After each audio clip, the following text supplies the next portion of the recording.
اللهم صل على محمد وآل محمد. أعوذ بالله من الشيطان الرجيم. بسم الله الرحمن الرحيم. الحمد لله رب العالمين وعاقبة للمتقين والصلاة والسلام على حبيب قلوبنا وطبيب ذنوبنا أبي القاسم محمد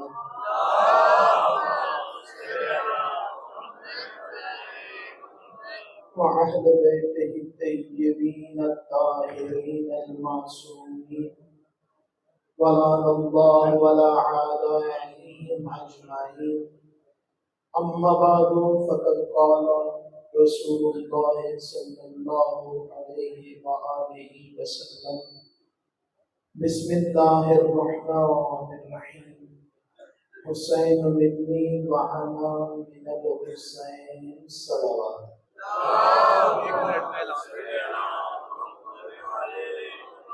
مومن کسی مومن کی گاڑی کھڑی ہے، طلحہ ٹریڈرز کے سامنے وائٹ رنگ کی ویگنار ہے، اس پر نمبر کوئی نہیں ہے، جس کسی صاحب کی بھی ہے انہوں نے گاڑی اس کے اندر انٹر کر دی ہے، وہ گیٹ کے سامنے کوئی گاڑی کھڑی کرا ہے، طلحہ ٹریڈرز ہے یہ، اس کے سامنے اس سائڈ پر ہے، جس نے وہ بغیر نمبر کے گاڑی ہے وائٹ کلر ویگنار، جس کسی کی بھی ہے نا وہ جناب مہربانی کرے ادھر سے ہٹا دے. پر محمد علیہ بیت محمد صلی اللہ علیہ وسلم.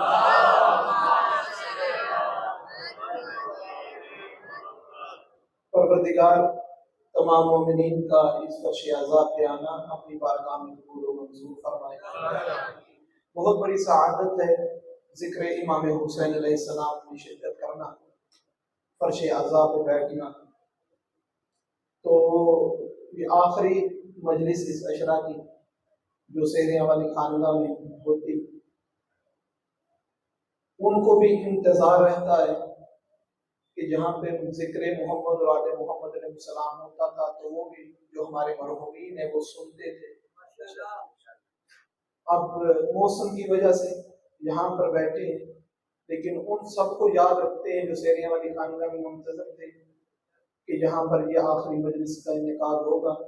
میرے اپنے سب کے سب جو بزرگ ہیں سب وہیں پر دفن ہیں، اور جتنے مومنین کل جہاں میں دفن ہیں دنیا سے رخصت ہو چکے ہیں، جتنے حضرات تشریف فرما ہیں، ان کے تمام مرحومین کی بلندی درجات کے لیے جتنے مومنین یہاں تشریف فرما ہیں اپنے دلوں میں جو حاجات رکھتے ہیں اب دعاؤں کی قبولیت کے لیے اور ظہور امام زمانہ میں تعجیل کے لیے بآواز بلند صلوات.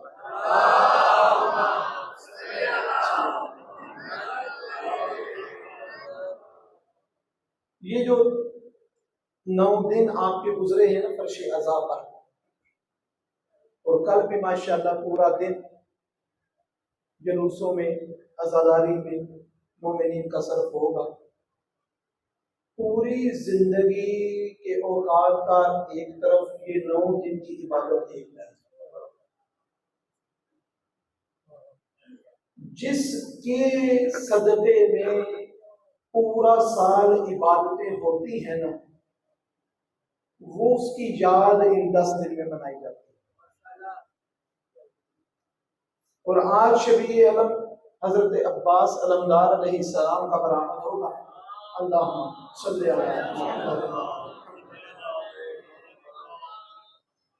اور دوسرا جو ان حقیقی وارث ہیں ان مجالس کے، ان کی بارگاہ میں آپ سب کی طرف سے اپنی طرف سے شہدائے کربلا کا تعزیت پیش کرتے ہیں. مولا ہماری اس تعزیت کو اپنی بارگاہ میں قبول و منظور فرمائے.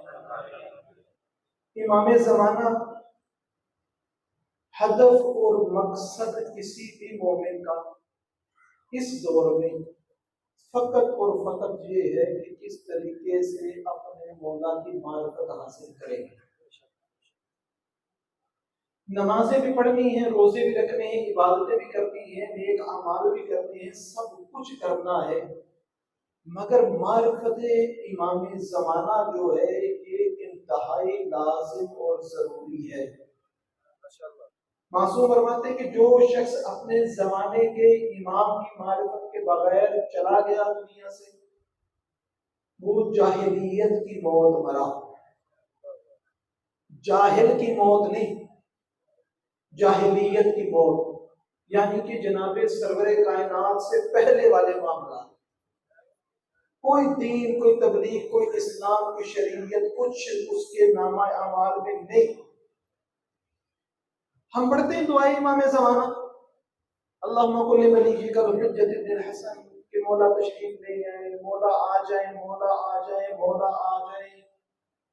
ए बंदे खुदा, ए मोमिन, ए शियान इमाम ज़माना, हम जो हर वक्त बुलाते हैं, क्यों ना ये दुआ मांगे कि मौला मैं आपके पास आना चाहता हूं।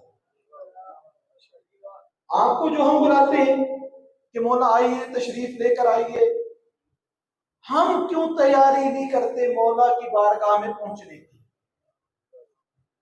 जब मौला को बुलाने की बात आती है तब हमें बड़े बड़े ख्यालात आते हैं। क्या मेरे मामलात ऐसे हैं कि मैं मौला का इस्तकबाल कर सकूं? क्या मेरा घर ऐसा है कि जहां पे मौला को ठहरा सकूं? क्या मैंने अपनी औलाद की तरबियत ऐसी की है कि जिसको अपनी औलाद को मौला के सामने पेश कर सकूं? तो फिर ये दुआ मांग लो ना कि मौला मुझे इज़्न अता फरमाए कि मैं आपके कदमों में आ जाऊं। और ये कोई अजूबा दुआ नहीं, ये कोई नामुमकिन नहीं। एक शख्स था, उसकी दुकान थी, वो कफन दफन का सामान जो है वो बेचा करता था। दो अफराद उसके पास कफन का सामान लेने के लिए आए। उस दुकान वाले ने देखा कि इनका जो लिबास है ये मेरे इलाके वाले जो हैं इन जैसा नहीं है, अजीबो गरीब इनकी पोशाकें हैं, अजीबो गरीब इनके लिबास हैं, ये मेरे माशरे से मैच नहीं करते। तो वो पूछने लगा आप आए कहाँ से हो? उसने कहा तुम छोड़ दो कहाँ से आए कहाँ से नहीं आए, तुमसे कफन का सामान चाहिए, वो सामान दो, हम जाते हैं, हमारे किसी अजीज का इंतकाल हो गया है, उसकी तदफीन करनी है। अब वो कहता है कि नहीं, जब तक तुम बताते नहीं ना कि कहां से आए हो तब तक मैं जाने नहीं दूंगा। उसने कहा, वो दोनों बोले कि ये जबरदस्ती किस चीज थी? कहा मुझे ताज्जुब हुआ है आपको देखकर कि आप किस माहौल में रहते हैं, कहां से आप आए हो? तो उन्होंने कहा कि हम इमाम ज़माना के साथ रहते हैं, हमारे एक अजीज का इंतकाल हुआ है, मौला ने फरमाया है कि तेरी दुकान से कफन लेकर हम कफन लेने आए हैं। अब जब पता लगा ना आए कहां से हैं, तो मोमिन था, मेरे जैसे जज्बात होंगे उसके भी, उसने कहा कफन तो दूंगा लेकिन शर्त ये है कि मुझे भी अपने मौला के पास ले जाओ। उन्होंने कहा ये मुमकिन नहीं, हम बगैर इजाजत मौला के किसी को नहीं लेके जा सकते, तुम्हें कैसे लेके चले जाए? उसने बहुत रोया, गिड़गिड़ाया, उनके कदमों में बैठ गया। उन्होंने कहा चलो ठीक है, हम लेकर जाते हैं, लेकिन जब तक मौला ना फरमाएंगे हम तुम्हें उनसे मुलाकात की इजाजत नहीं देंगे। इसने कहा ठीक है। ये उनके साथ चल पड़ा और चलते चलते रास्ते में कोई नहर, कोई दरिया आ गया। ये दोनों जो हैं वो उसमें उतर गए और पानी पर चलने लगे। ये पीछे डर के रुक गया, कहा कि किधर, अब आते नहीं। कहा मैं कैसे चल सकता हूं आपकी तरह? कहा बिस्मिल्लाह पढ़ो और पानी पे पैर रखो, तुम जमाने के इमाम को मिलने जा रहे हो। पानी पे पैर रख, पानी तेरा कुछ नहीं बिगाड़ेगा। बिस्मिल्लाह पढ़ी और चलना शुरू कर दिया। चल रहा था कि अचानक यकायक बादल आते हैं, बारिश बरसने लगती है, तो ये एकदम डूबने लगता है। तो एकदम वो दोनों मुड़ के कहते क्या हुआ, क्यों डूब रहा है? कहा पता नहीं मुझे क्या हो गया है। कहा फिर बिस्मिल्लाह पढ़, तू जमाने के इमाम से मुलाकात के लिए जा रहा है। फिर बिस्मिल्लाह पढ़ी और उस वक्त अपने पानी की सतह पर दोबारा आ गया, पार कर लिया। जिस वक्त उस मंजिल पे पहुंचा, उन दोनों ने रोक दिया कि यहां रुक जा, जब तक हम जमाने के इमाम से इजाजत ना ले हम तुझे अपने साथ लेके नहीं जा सकते। उसने कहा ठीक है पूछो। इमाम ज़माना से पूछा गया, मौला फरमाते हैं कि उसको पूछो जाके कि वो रास्ता जब था पानी में बीच में डूबने क्यों लगा था दूसरी मर्तबा। कहा बताओ, मौला फरमाते डूबने क्यों लगे थे? उसने कहा मेरा कुछ ख्याल था, जैसे ही बारिश बरसी ना, मैंने अपनी दुकान की छत पे साबुन बना के खुश्क करने के लिए रखा हुआ था। जैसे ही बारिश आई ना, तो मेरे जहन में अपने साबुन का ख्याल आ गया कि वो तो मैं उतार के नहीं आया। मौला फरमाते हैं कि जिसके जहन से मुझसे मिलने के लिए साबुन अभी भूला नहीं है, वो मुझसे मुलाकात क्या करेगा? वो मेरा मुंतज़िर कैसा होगा? 5 ये मुझे अल्टीमेटम दिया गया था माशाअल्लाह का कहना। सलवार पढ़े मोहम्मद और आले मोहम्मद पर, अल्लाहुम्मा सल्ली अला मुहम्मद। बस बर मोहम्मद अली बेटे मोहम्मद सल्लल्लाहु अलैहि वसल्लम। अपने आप को खालिस करें वक्त के इमाम के लिए। खुदा की कसम, आप एक कदम मौला की तरफ बढ़ाएंगे ना, मौला 10 कदम आपकी तरफ बढ़ाएंगे। एक मर्तबा इरादा, एक मर्तबा नीयत, एक मर्तबा आपका जो ख्याल और तसव्वुर, मुज्तहिदीन फरमाते हैं, उलमा मराजे फरमाते हैं कि अपने घर के अंदर ऐसा इंतजाम करो कि आपको हर वक्त जमाने का इमाम याद आए। अपने औलाद के नाम ऐसे रखो कि जब भी नाम अपने बेटे का लो तो जमाने के इमाम की याद आए। कुछ नहीं जरूरी आज के जमाने में फकत अपने जमाने के इमाम से मुंसलिक होने के। परवरदिगार हमें अपने वक्त के इमाम की मारिफत नसीब फरमाए।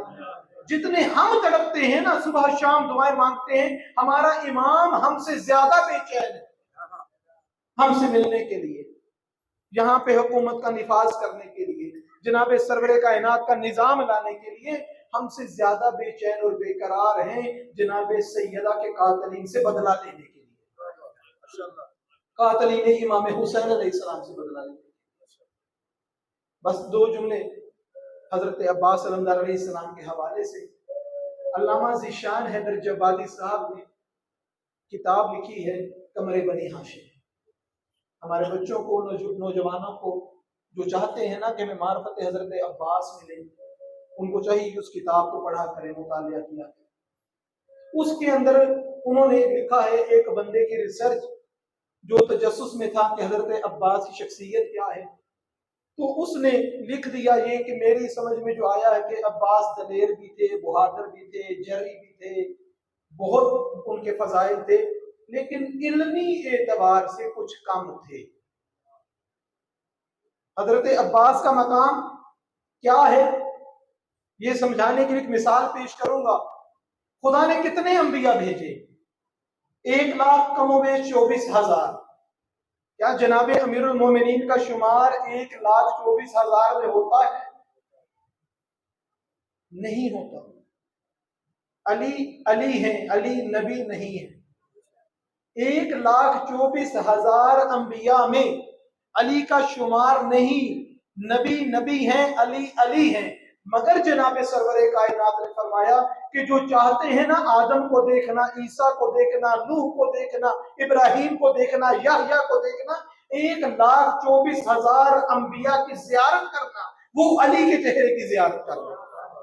तमाम अंबिया के कमालात का मजमुआ जनाब अमीरुल मोमिनीन की जात है। बिल्कुल ऐसे ही 4 मासूमीन में शुमार नहीं हजरत अब्बास, 12 इमामों में शुमार नहीं हजरत अब्बास। इमाम 12 है, मासूम 14 है। शुमार नहीं करते ना 12 इमामों में हजरत अब्बास को, ना 14 मासूमों में हजरत अब्बास को। लेकिन अगर किरदारे 12 इमाम देखना हो ना, किरदारे 14 मासूम देखना हो तो हजरत अब्बास को देखना। 4 मासूमीन की शबीह है हजरत अब्बास। और हजरत अब्बास ने उस शख्स को ख्वाब में आकर कहा, तू पता नहीं कहां से इल्म हासिल करके अल्लामा बन जाता है, मैं हुसैन की जुबान चूस के बड़ा हुआ, मेरे इल्म का तू क्या मुकाबला करेगा। میرے علم کا کیا مقابلہ کرے گا؟ بس اپنی عبادت کو پورا کرنے کے لیے پروردگار سے پھر دعا کرتا ہوں، پروردگار یہ جو 9 دن ہم نے ذکر کیا ہے، ذکر سنا ہے، کروانے والوں کو، بانیان کو، ہم سب کو پروردگار اس کے اندر کچھ رزق امام حسین عطا فرما، ہمیں معرفت کربلا عطا فرما، ہمیں کچھ ایسا عطا فرما کہ پروردگار ہمارے لیے وہ توشہ آخرت بن جائے۔ ہمارے پاس کچھ نہیں ہے، نہ اپنی عبادتوں پہ فخر ہے، نہ اپنے سجدوں پہ غرور ہے، نہ اپنے روزوں کی قبولیت کا، نہ حج کی قبولیت کا یقین ہے۔ پروردگارہ ایک آسرا ہے نا بخشش کا، تو مجلس امام حسین علیہ السلام۔ پروردگارہ ہمیں معرفت امام حسین عطا فرما۔ پروردگارہ جیسے تو نے ان پاکوں کے ذکر سے اور ان کے ناموں سے محبت عطا کی ہے، پروردگارہ ہمیں ان کے فرمان پہ عمل کی توفیق عطا فرما۔ حضرت عباس کا کیا مقام تھا مولا حسین کی نگاہ میں؟ امام علی زین العابدین علیہ السلام جب مجلس کرواتے تھے نا واپس آ کر مدینہ میں، تو جب حضرت عباس کا ذکر آتا تھا نا تو کھڑے ہو جایا کرتے تھے۔ جب بھی مذاکر حضرت عباس کا تذکرہ کرتا تھا نا تو امام علی زین العابدین کھڑے ہو جاتے تھے۔ تو کسی نے پوچھا مولا حضرت عباس کا جب بھی نام آتا ہے آپ کھڑے ہو جاتے ہیں، کیا وجہ ہے؟ کہا تمہیں پتہ نہیں ہمارے چچا عباس کے ہم پہ کتنے احسان ہیں، ہم تو اپنے چچا عباس کے احسانوں کا بدلہ ہی نہیں دے سکتے۔ لعنت اللہ القوم الظالمین۔ اللہم صلی علی محمد وعلی محمد وعلی